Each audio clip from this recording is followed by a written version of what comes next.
नमस्कार, आप देख रहे हैं प्रत्येक न्यूज लाइव। मैं पटना से दीपक कुमार। आपको बता दें कि बिहार के मुख्यमंत्री सम्राट चौधरी बनते ही कई बिहार के सीनियर आईपीएस ऑफिसरों का तबादला किया है। उसी में अगर बात कर लिया जाए तो बिहार के सीनियर आईपीएस ऑफिसर 2003 बैच के विकास वैभव सर हैं। उन्होंने बात कर लिया जाए तो बिहार में लेट्स एम्पायर के संस्थापक भी हैं, जो भी गांव में जो शिक्षा की कमी रह जाती है उसको आगे बढ़ाने का लगभग कई वर्षों से प्रयास कर रहे हैं। हालांकि सर की बात कर लिया जाए तो यूपीएससी में बहुत ही अच्छा रैंक आया, जिसमें अगर चाहते तो इंडिया के किसी भी राज्य में ये अपना जो है अपना योगदान दे सकते थे, मगर कहीं ना कहीं इन्होंने बिहार को ही चुना, क्योंकि बिहार अगर शिक्षा की मामले में बात कर लिया जाए तो काफी जो है रेशियो इसका कमी है, उसको आगे बढ़ाने का ये काम करेंगे। आज सर को जो है बड़ी जिम्मेदारी 6 साल बाद मिली है, मगध रेंज के जो है आईजी के रूप में। सर, सबसे पहले प्रत्येक न्यूज लाइव की तरफ से आपको बधाई। जी धन्यवाद।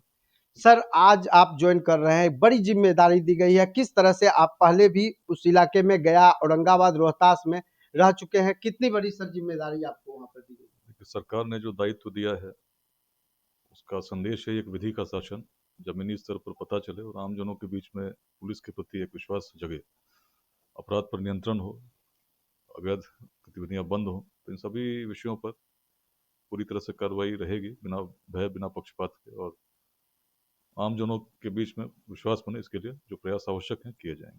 सर, बात कर लिया जाए तो बिहार में पूर्ण शराबबंदी है, मगर कहीं ना कहीं गया जिले में बात कर लिया जाए तो अवैध रूप से बड़े पैमाने पर अफीम की खेती होती है। उसको रोकथाम करने के लिए क्या आगे की रणनीति रहेगी सर? देखिए, जो विधि सम्मत है उसको करना है, जो विधि के विरुद्ध है उस पर कार्रवाई होगी, तो उसमें कोई संदेह कहाँ है। सर, आपने 5 जो है बातें कही पुलिस के लिए, वो 5 बातें क्या है, किस तरह से बिहार पुलिस काम करे? देखिए, मैं जब भी फील्ड में रहा हूँ तो कुछ 5 विषयों को मैंने ज़ीरो टॉलरेंस अपनाया है। इसमें अनेक व्यक्तियों पर कार्रवाई भी करनी पड़ी।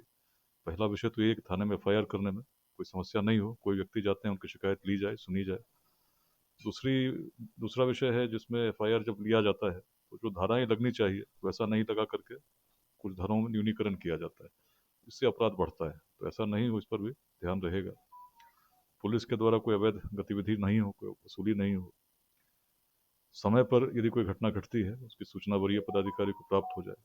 लगभग यही विषय है जिस पर कार्रवाई की जाएगी। बिहार में शिक्षा की अलग जगह की आप बात कही है सर, लेट्स एम्पायर को फिर अब किस तरह से और आगे बढ़ाने का कोशिश करें? लेट्स इंस्पायर में एक सामाजिक अभियान है। पहले भी जो खाली समय रहा है उस पर अनुमति लेकर ही मेरा योगदान रहा है, और मुख्य रूप से एक संरक्षक, एक मार्गदर्शक के रूप में रहा है। आज लगभग 3,60,000 व्यक्ति इस स्वेच्छा से इस अभियान में जुड़े हैं। तो अभियान चलेगा, समाज के हित में जो भी कार्रवाई बिहार के लिए की जानी है उसका लक्ष्य है 2047 का एक विकसित बिहार। तो मेरी इच्छा तो यही है कि बड़ी संख्या में लोग जुड़ें और अपने अपने हिस्से के बिहार में योगदान दें। आज लगभग 18 जिलों में 33 निःशुल्क शिक्षा केंद्र चलते हैं, 600 स्टार्टअप्स जुड़ी हैं, अनेक सामाजिक गतिविधियां चल रही हैं। तो मेरे फील्ड में रहने नहीं रहने से उसमें कोई मुझे नहीं लगता प्रभाव पड़ना चाहिए, क्योंकि जो लोग जुड़े हैं सब संकल्पित हैं कि अपने बिहार में अपना योगदान देंगे। तो उस भाव के साथ अभियान चलता रहेगा, सशक्त होगा, एक दिशा में चल रहा है उसमें चलता रहेगा। ठीक, तो सर, सबसे बड़ी बात है कि आप गया में भी रह चुके हैं, कई जिले में बतौर ईमानदारी के तौर पे काम किए हैं, तो सर गया में किस तरह से आपकी जो है योगदान रहेगी? लेकिन मेरा सौभाग्य है, गया ज्ञान और मोक्ष मोक्ष की भूमि है, तो इस ऐतिहासिक भूमि पर पुनः योगदान देने का अवसर मिला है। मैं भी चाहता हूँ ये क्षण स्मृतियों में और अच्छे रूप में जाए, तो मैं प्रयास करूंगा। नक्सली सर तो पूरी तरह से लगभग में खत्म हो गए हैं। कुछ एक दो जो है हेडक्वार्टर फरार है, उनकी गिरफ्तारी के लिए लगातार गृह विभाग और जो है केंद्र सरकार भी लगे हुए हैं, मगर सबसे बड़ी चुनौती है कि अब बालू माफिया जो है सर चुनौती दे रहे हैं, उसको निपटने के लिए क्या संदेश देंगे, किस तरह से पुलिस काम करे? देखिए, हम कौन क्या है नहीं है, सीधी बात यह है कि जो विधि के विरुद्ध है उस पर कार्रवाई होगी। सम्राट चौधरी ने सीधे तौर पे कहा कि कोई अगर ये पुलिस को आंख दिखाएगा तो उनको 48 घंटे में जवाब दिया जाएगा, तो कि इसको लेकर के सर किस तरह से कहेंगे क्या पुलिस को? जो भी कुछ ऐसा करेगा जो कानून सम्मत नहीं हो, तो जितनी शीघ्रता के साथ त्वरित कार्रवाई हो उसको करने का प्रयास रहेगा। मगध रेंज के जनता वासियों को क्या संदेश रहेगा सर आपका? ऐतिहासिक भूमि के आप वंशज हैं, कभी इस भूमि ने अखंड भारत के साम्राज्य का भी निर्माण किया, ज्ञान और मोक्ष की भूमि है।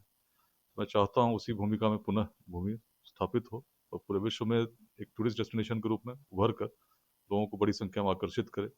अभी यहाँ पर जाने के बाद हम लोग हर थाने में एक NRI सेल भी शुरू करेंगे और विशेषकर से जो विदेशी पर्यटक हैं उनकी सुविधा के लिए भी हम लोग प्रयास करेंगे। Thank you sir. तो मेरे साथ सीनियर आईपीएस विकास वैभव सर थे। तो आप इस पूरा इंटरव्यू को देखें और ज़्यादा से ज़्यादा शेयर करें। देखते रहे प्रत्येक न्यूज लाइव साथ। मैं दीपक कुमार, पटना।